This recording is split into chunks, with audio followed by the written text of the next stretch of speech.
3 days after I buried my husband, his mother handed me a garbage bag, a black plastic garbage bag.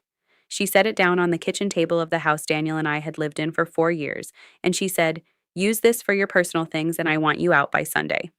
Out by Sunday. My husband had been dead for 72 hours.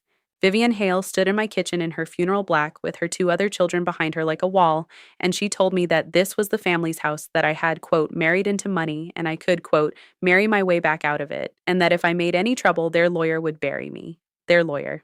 And I did not say a single word. I took the garbage bag, and I want you to understand exactly why I did not fight that woman in my own kitchen, why I let her think she had won. Why I let her change the locks and call a realtor and start measuring my whole life for the dumpster. It is because of what was sitting in a small gray safe bolted to the floor of the closet, in the room where my husband died. The Hales thought this was their house. They thought Daniel had bought it with their money. They thought I was a gold digger they could throw out with the trash while I was too broken to stand up.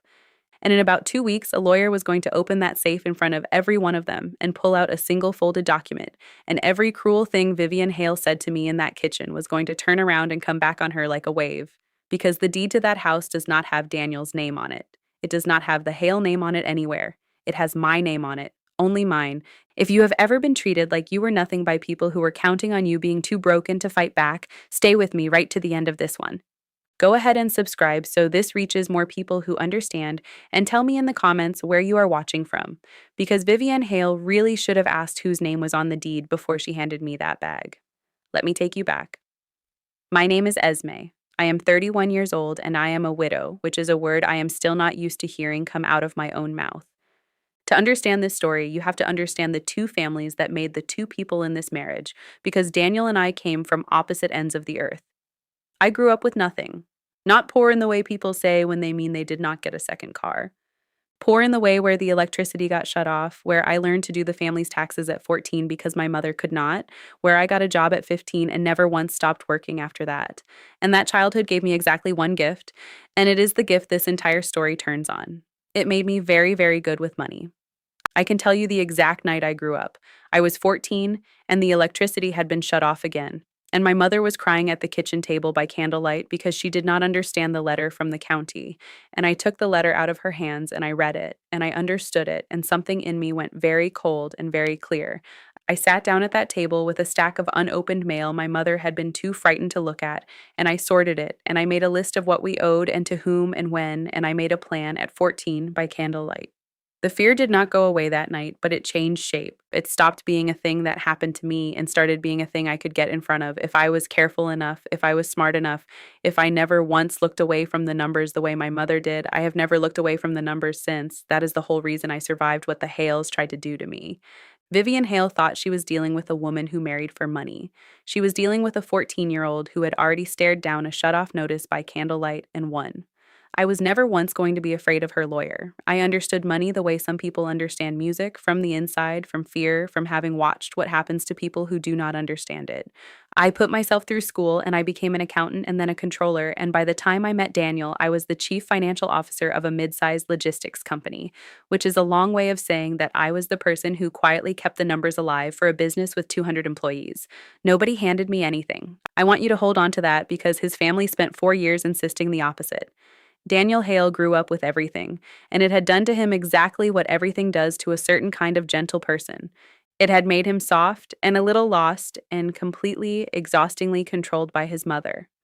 The Hales had old money, the kind that comes with a family name people in that town recognized, and Vivian Hale ran her adult children the way a puppeteer runs marionettes, with money as the strings. She gave Daniel an allowance well into his 30s. She had opinions about his job, his car, his friends, and she enforced those opinions by turning the money on and off like a faucet. And Daniel, who was the kindest man I have ever known, had simply never developed the muscle you need to tell his mother no, because every time in his life he had tried, the faucet turned off, and he did not know how to live in a world where the faucet was off. And then he met me. And I think, honestly, the thing Daniel loved most about me, more than anything, was that I did not need his mother's faucet. I had my own. I had built my own. For the first time in his life, Daniel was with someone the Hale money had no leverage over, and he could feel himself standing up straighter next to me. And Vivian could feel it too, and she hated me for it from the very first dinner. I need to tell you about that first dinner because it set the tone for everything. Vivian took one look at me, at my off the rack dress and my job that involved actual work, and she spent the entire meal conducting a very polite excavation to find out exactly how much money I made and where I came from. And when she could not shame me with it, when I answered every one of her little digs plainly and without embarrassment, because I have never once been ashamed of where I come from, she switched tactics. She turned to Daniel and she said, in front of me, "Well, she is certainly ambitious, isn't she?" And she said the word ambitious the way you would say the word contagious. There was a Christmas, our second one, that I think about a lot. Vivienne gave gifts to the whole family that year. Expensive ones, watches and jewelry, and a set of golf clubs for Trent. And when it came to me, she handed me an envelope, and inside was a gift card to a discount department store for $25. $25. In front of everyone. And she smiled and said, "I never know what to get you, dear. You are so practical." And everyone chuckled, and I understood exactly what it was. It was a price tag. It was Vivian telling the whole family, in the language of a gift, precisely how much she thought I was worth. Daniel saw it, and he went red, and later that night he apologized to me in the car, so ashamed of his family that he could barely look at me. And I remember taking his hand and telling him the truth, which was that it did not hurt me the way he thought it did because I had been keeping my own accounts my whole life and I knew, down to the dollar, exactly what I was worth, and it was not written on any card Vivian Hale could buy. I kept that $25 gift card, actually. It is in the safe now, next to the deed. A reminder of exactly how much that woman thought I was worth, sitting right next to the $400,000 proof of how wrong she was. That was the beginning. For 4 years, Vivian Hale ran a quiet, relentless campaign built on a single lie that she needed to be true so badly that she eventually believed it herself. The lie was that I had married Daniel for the Hale money. The gold digger. It did not matter that I out-earned her son. It did not matter that I paid for our life. I paid for everything, and I do not say that with any bitterness because I loved doing it. I loved being able to do it. I loved that Daniel and I had a life his mother's money had no hand in. I paid the mortgage. I paid for the cars. When Daniel wanted to leave the job his mother had arranged for him and try work he actually cared about, work that paid a third as much, I said do it. And I covered the difference without ever once making him feel it, because that is what a partner does. There was a running joke between us that Daniel was, quote, a kept man, and he used to say it proudly, at dinners to needle his mother, "My wife keeps me, Mom is not that wonderful," and Vivian would smile like she had swallowed a wasp. The truth is that in 4 years of marriage, the Hale family did not spend $1 on Daniel's life, because I had replaced the faucet entirely, and I had done it gladly. And the woman who came into my kitchen and called me a gold digger 3 days after he died had not paid for one meal her son ate in 4 years. I had. Every single one. The gold digger bought the groceries the whole time. That is the part that still makes me laugh in the dark, tired way you laugh at things that are too true to cry about anymore. The story required a gold digger, and I was cast in the role, and Vivian spent 4 years telling everyone who would listen that her sweet son had been snapped up by a scheming woman from the wrong side of town, and she said it so many times that when the day came, she genuinely could not see the truth even when it was bolted to the floor of a closet. When Daniel and I got engaged, his mother's power over him became a real problem for the first time because we wanted to buy a house. And here is where the deed comes from, so pay attention, because this is the hinge the whole story swings on. Daniel wanted us to buy a house together, a real home, our home, the first thing in his life that would be his and not his mother's. And Vivian, the moment she heard, swooped in with an offer that was actually a leash. She offered to buy us a house. As a wedding gift, she said. But the house would be in a family trust, she said. For tax reasons, she said. Which meant it would not actually be ours at all. It would be one more string, one more thing she could hold over us, one more room in our marriage that Vivian Hale owned. And Daniel, to my complete astonishment, for the first time in his entire life, told his mother no. He came home that night pale and shaking because saying no to Vivian was the bravest thing he had ever done. And he said, "Esme, I do not want her house. I do not want her trust. I do not want her strings. I want a home that is actually ours. I need you to understand what that no cost him because you did not grow up in that family and so you cannot know." Daniel told me later what happened when he said it. He had gone to his mother's house to tell her in person because he thought he owed her that. And Vivian had done what Vivian always did. She had turned the money into a threat right there at her own dining table. She had reminded him about his allowance, about the down payment on his car she was, quote, still carrying, about how a man with his, quote, employment history would struggle without family support. She had laid the whole faucet out on the table in front of him and put her hand on the valve. And Daniel, my gentle, controlled, faucet-fed husband, had stood up and he had said, "Keep it, Mom. Keep all of it." I would rather have a small house that is mine than a big one that is yours. And he had walked out. He told me his hands were shaking so hard on the drive home that he had to pull over on the shoulder. It was the single bravest thing he ever did, and he did it for us. And 18 months later, his mother tried to take that exact house from his widow with a garbage bag. That is the part I can never quite forgive. She tried to undo the one brave thing her son ever managed before he was even cold. And I looked at this gentle man who had just, at 33 years old, stood up to his mother for the first time. And I loved him so much I could not breathe. And I said, okay, then let me buy it. I want to be very clear about this because it is the fact the entire reversal rests on. I bought our house, not Daniel, not the Hales, me. I had been saving and investing since I was 15 years old. I made a strong salary, and I had the down payment, and I qualified for the mortgage on my own income alone. And because Daniel's credit was a mess from a lifetime of his mother handling everything, and because putting him on the loan would actually have made our rate worse, we made a completely ordinary, practical financial decision that would, 4 years later, save my entire life. The house was purchased in my name. The mortgage was in my name. The deed was in my name. Esme and only Esme. Daniel knew it, and Daniel was glad of it because to Daniel it was proof, finally, of a life that his mother could not reach into and rearrange. He used to joke about it, actually. He would say, "This is the one thing in the world Mom cannot take because it was never hers to give." He said that as a joke. It turned out to be a prophecy. I want to pause here for just 1 second. The stories like this one, the ones that still take the air out of me to tell, I put on perfect revenge stories first and nowhere else. If you want to be here when the next one lands, go ahead and subscribe and turn on the bell. Now, let me tell you how I lost him and what his family did in the first 3 days before the flowers had even wilted. Daniel died on a Tuesday. It was a car accident, a wet road, and a truck that ran a light, and it was fast, and it was senseless, the way these things always are, and one moment I had a husband, and the next moment I had a phone call, and I do not remember most of the 2 weeks that followed with any clarity at all. What I do remember with terrible clarity is his family, because grief did not soften the Hales. Grief revealed them. Vivian Hale lost her son, and I do not want to pretend she did not suffer because she did, in her way. But within about 48 hours, that suffering had curdled into something I was not prepared for, which was a cold, total, and immediate campaign to take everything. And the centerpiece of everything in Vivienne's mind was the house. Because Vivienne had spent 4 years believing her own story, the story where the house was really Daniel's, bought with, in her imagination, Hale money, occupied by a gold digger who would now surely try to walk away with the family's asset. She did not come to me as a grieving mother-in-law. She came to me as an operation. The day after Daniel died, before I had even chosen a casket, Vivian's other son, Trent, called me to ask about, quote, the paperwork on the house. The day of the funeral, Vivian's daughter, Blair, cornered me by the coat closet at the reception to tell me that the family thought it would be, quote, cleanest if I did not, quote, drag things out, given that everyone knew the house was really Daniel's. I want you to sit with that image for a second, because I still cannot quite believe it happened. I was standing by a coat closet at my own husband's funeral reception in the black dress I had bought 2 days earlier, and I had just come from receiving a line of people telling me how sorry they were. And my husband's sister pulled me aside, put a sympathetic hand on my arm, leaned in close like she was going to offer comfort, and instead began to negotiate me out of my house. She used a soft voice. She used the word cleanest. She said, "We just do not want this to get ugly, Esme, and you know how Mom is. So if you could just be reasonable about the house, it would mean so much to the family right now. At the funeral, over the little sandwiches, with Daniel 3 hours in the ground." And I remember looking at Blair's sympathetic, scheming face and feeling something in me go quiet and cold, the 14-year-old at the kitchen table by candlelight waking back up after a long sleep.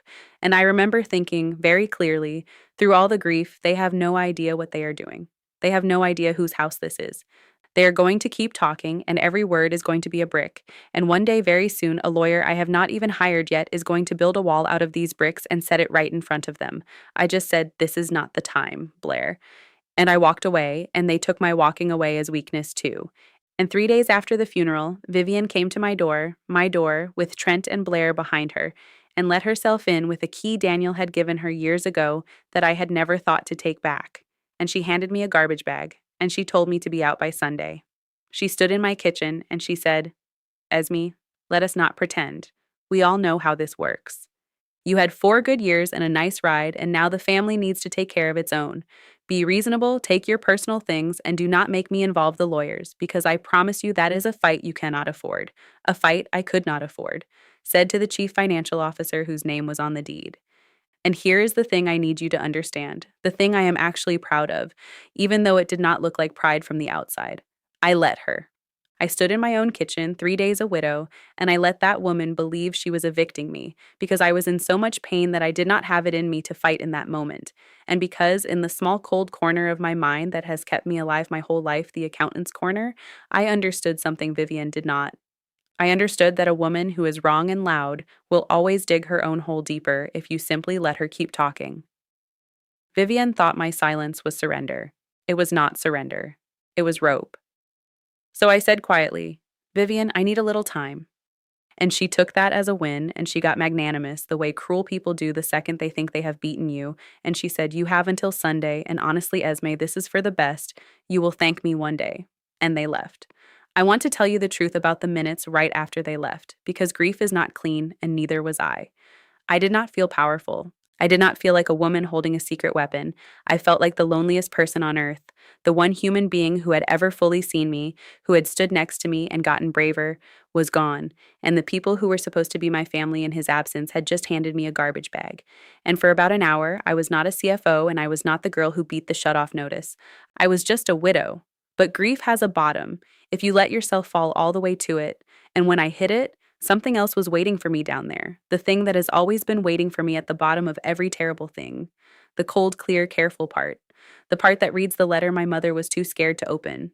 And that part stood me up off the floor and walked me to the closet and put my hand on the safe and said, all right, you are allowed to fall apart later. Right now, you protect the last brave thing he ever built. Call the lawyer. And I sat down on the floor of my kitchen and I cried for about an hour. For Daniel, only for Daniel. And then I got up and I went to the closet in the bedroom and I put my hand on the little gray safe bolted to the floor and I called the one person I knew I needed. I called a lawyer. Her name is Ruth Calloway. And if you are ever in the worst 2 weeks of your life, I hope you have a Ruth Calloway. She came to my house the next morning because I could barely drive, and she sat at my kitchen table, the same table where Vivienne had set down the garbage bag, and she listened to the whole thing. And then I opened the safe, and I laid it all out on the table in front of her. The deed, in my name only. The mortgage documents, in my name only. 4 years of bank statements showing every payment made from my account. The closing documents from the purchase showing my down payment, from my savings, wired from my account. And Ruth Calloway, a woman who has practiced law for 30 years and seen a great deal, looked at all of it spread across that table, and she took off her glasses and she said, Esme, I want to make sure I understand. This is your house, not your late husband's, not the family's. Yours, free of any claim, purchased entirely with your own money, titled solely in your name, with a complete paper trail. And I said yes. And Ruth Calloway smiled a very small, very dangerous smile, and she said, then Mrs. Hale has made a serious mistake, and she has made it in front of witnesses, and I believe she has made some of it in writing. Let us go see what she put in writing. Because Vivian, it turned out, in her total certainty, had not just threatened me verbally. In the days after the funeral, confident that she was dealing with a broken gold digger, Vivian had her own family lawyer send me a letter, a formal letter, demanding that I vacate, quote, the Hale family residence, and asserting the family's, quote, rightful claim to the property. She had put her lie in writing, on letterhead, asserting as a matter of legal fact that a house I owned solely in my own name belonged to her family. And she had done it while also, through Trent, making some fairly explicit statements about how much easier my life would be if I cooperated, statements that a good lawyer could look at for a long time. Ruth read that letter the way a shark reads the water. And she looked up at me and she said, Esme, they do not know. They genuinely do not know whose name is on this deed. And I said no. They never asked. They were so sure I was nothing that they never once checked. Now, I have to tell you what I did, because the satisfying version and the honest version have to both be true here. My first instinct, the poor kid's instinct, the one that had been screamed at and shut out and shut off her whole life, wanted to detonate. I wanted to have Ruth Calloway send a letter that would make Vivian Hale physically ill. I wanted to be there in the room when that woman learned that the gold digger owned the house. But Ruth talked me through it the way a good lawyer does, and we chose something better than an explosion. We chose a reckoning. Ruth advised me to let Vivienne fully commit, to let her keep going, keep escalating, keep putting things in writing, keep building her case on a foundation that did not exist, right up until the moment it would do the most good and the least harm to me, and then to bring the whole thing down at once, cleanly, in a single meeting, with the documents on the table. so we did not respond to Vivian's letter with the truth. We responded with a simple, calm request for a meeting, quote, to resolve all outstanding matters related to the property at Ruth's office with the family and their attorney present. Vivian, certain she was coming to accept my surrender, agreed immediately. She thought she was coming to collect a house. The meeting was on a Thursday morning, and I will remember it in detail until the day I die. The Hales arrived like a delegation.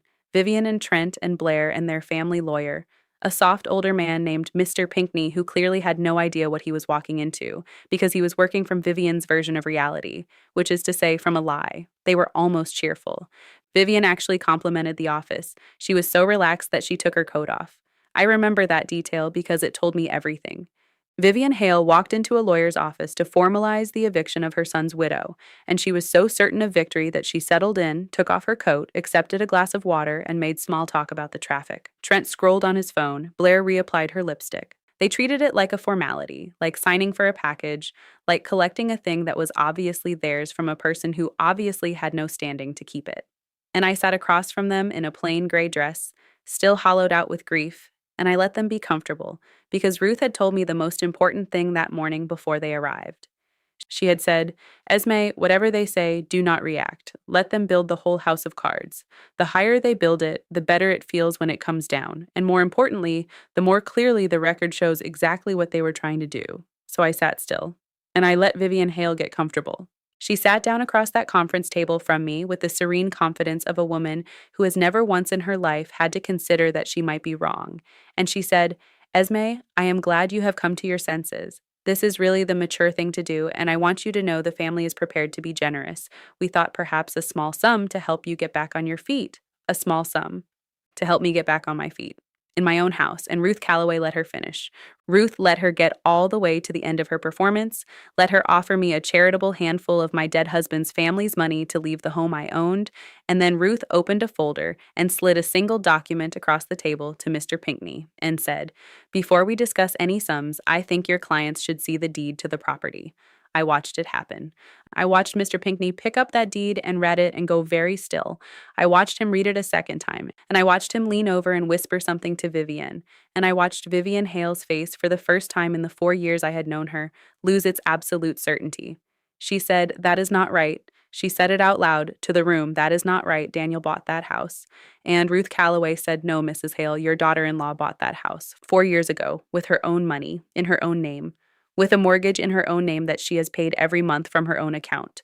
Your son is not, and never was, on the title. Your family has no interest in the property of any kind.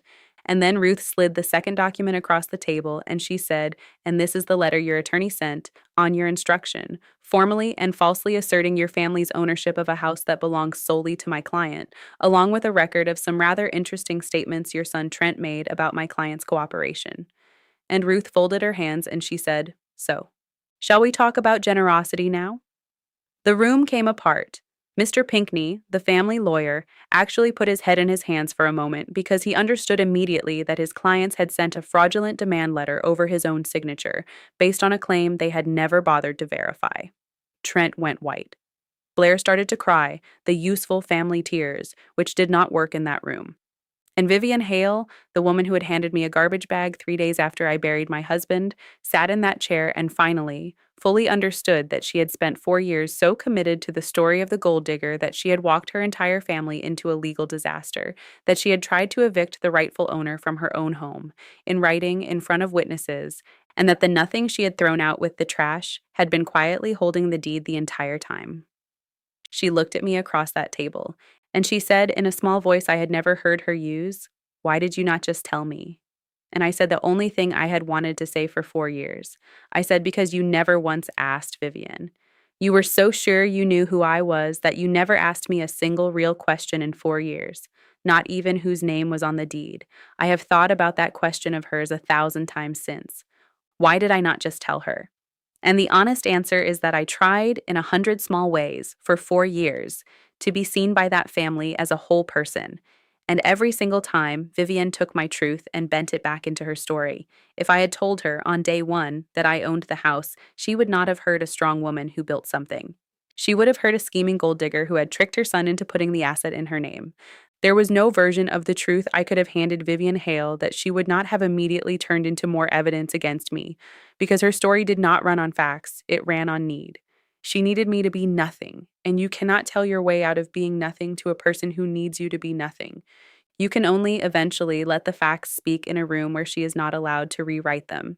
That room was Ruth Calloway's conference table, and on that table, for the first time in 4 years, my truth got to be louder than her story. That was all I had ever wanted. Not to win, just to be heard, once in a room she could not control. Now, here is where I have to tell you what I actually chose to do, because I was holding everything, and what you do when you are holding everything is the only thing that ever really tells you who you are. I could have destroyed them. Ruth made it very clear. The false demand letter, the statements Trent had made, the attempted eviction, there were several avenues, and some of them had the word fraud in them, and at least one of them could have cost the Hale family a great deal of money and possibly cost Mr. Pinckney his license. I could have taken the woman who handed me a garbage bag, and I could have ended her. I did not. And I want to be honest about why, because it is not because I am a saint. It is because of Daniel. Because the last brave thing my husband ever did was tell his mother no and buy a home with me that she could not touch, and build one room of his life that was free of her. And if I had spent that home, that deed, that last brave thing he did on revenge, on becoming as consumed by winning as Vivian was consumed by controlling, then I would have taken the one clean thing Daniel ever made and dragged it down into the Hale family mud with everything else. I would not do that to him. So I did not destroy them. But I did not forgive them either, and I want to be clear about that too, because forgiveness that is demanded is just control, wearing a nicer coat. Here is what I did. Through Ruth, I made the Hales an offer, and it was not generous. It was just, I told them I would not pursue the fraud. I would not go after Mr. Pinckney. I would not make the statements Trent made into a legal matter on 3 conditions. First, they would sign a document permanently and formally acknowledging that the house was mine, waiving any and all claims forever, so that this could never be dragged up again. Second, Vivian Hale would return the key to my house, the one she had let herself in with, in person, at my door, the same door she had tried to throw me out of. And third, and this was the only one that was really for me and not for the paperwork, they would leave me alone. No contact, no holidays, no sudden grief-stricken reconciliations in a year when they wanted something. I had married into that family for love of one gentle man, and that man was gone, and the contract between me and the Hales died with him, and I wanted it in writing that it was over. They took the deal. Of course they took the deal. It was the only sane thing left on the table, and for once in her life, Vivian Hale did the same thing, because the alternative was catastrophe. And 2 days later, Vivian Hale stood on my front porch, the porch of the house she had tried to steal, and she handed me my own key back. And it was the strangest moment, because she was not the operation anymore. She was just a mother who had lost her son, standing on a porch, defeated, and for 1 second, I saw the grief under all the cruelty, the real grief, the same grief I was drowning in, and I almost softened. And then she said quietly, "You know, he would still be alive if he had listened to me and stayed close to home instead of running off to play house with you." And just like that, the softness left me, because that is who she was, all the way to the bottom, a woman who could not lose a battle without trying to hand you the blame for her own son's death on a porch. I took my key from her hand, and I said, "Goodbye, Vivian." And I closed my door, the door of my house, and I never opened it to her again. Let me tell you where everybody landed, because grief and consequences both keep going long after the meeting ends. The Hales signed everything, and they honored the no contact, mostly because Ruth had built it so that breaking it would reopen everything they had narrowly escaped. Trent and Blair, I hear, are exactly the same people they always were, still on their mother's strings, still living inside the family story, and I feel something for them now that is closer to pity than anger, because they never got what Daniel got, which was one brave moment of freedom before the end. Vivian is older now and alone in a way that money cannot fix, and I have made a peace with the fact that her punishment is simply being Vivian Hale for the rest of her life, in a house full of the family she controls, but no one who is free enough to love her. That is a heavier sentence than anything Ruth could have filed. I still live in our house. I thought about selling it about the ghosts, but I found that the ghosts were the good kind, and I could not bear to hand the one thing Daniel built to a stranger, so I stayed. The first few months in that house alone were hard in a way I do not have good words for. I would come home from work and the silence would be waiting for me, and I would set my keys in the bowl by the door Vivienne tried to throw me out of, and I would stand in the front hall and just feel how quiet it was. But slowly, something shifted. The house stopped feeling like a place where I had lost Daniel and started feeling like a place where I had beaten the people who tried to take him from me twice, once in life and once in death. I painted the kitchen a color Vivian would have hated. I planted a garden in the back, badly at first, then better. I had friends over, real friends, the kind who do not keep an account of what you are worth. And one night, about a year in, I sat on the back steps of the house that was mine, free and clear, in my own name, and I realized I was not afraid anymore. Not of the hails, not of a shut-off notice, not of anything. Daniel had spent his whole life trying to build one room that was free. It turned out he built me a whole house of it. He just did not get to live in it long enough to see that it worked. I kept the little gray safe bolted to the closet floor, and the deed is still in it, and I have added things to it over the years, my own will, my own papers, all in careful order, because a woman who grew up the way I did does not stop being careful just because she finally has something to protect. And on the shelf above that safe, I keep the last thing I found when I cleaned out the closet, weeks later when I was finally able to. It was a note in Daniel's handwriting, tucked into the box with the house documents that he must have written the day we closed on the house and never showed me. It said, Esme, this is ours and it is real, and no one can ever take it because you are the strongest person I have ever met and you made a place in this world with your own two hands that my mother can never reach. Thank you for showing me it was possible to be free. I keep that note above the safe. The deed protected the house. The note protected me. People asked me if it felt good, that meeting, the deed sliding across the table, Vivian's face, and I want to be honest, it did not feel good the way you think it would. It felt quiet. It felt like finally setting down a weight I had been carrying for 4 years. The weight of being called a gold digger by people who were, every single one of them, living off money they had never earned, while I paid for my own life with my own hands. The reversal was not that I turned out to be rich. I was always the one with the money. That was never the secret.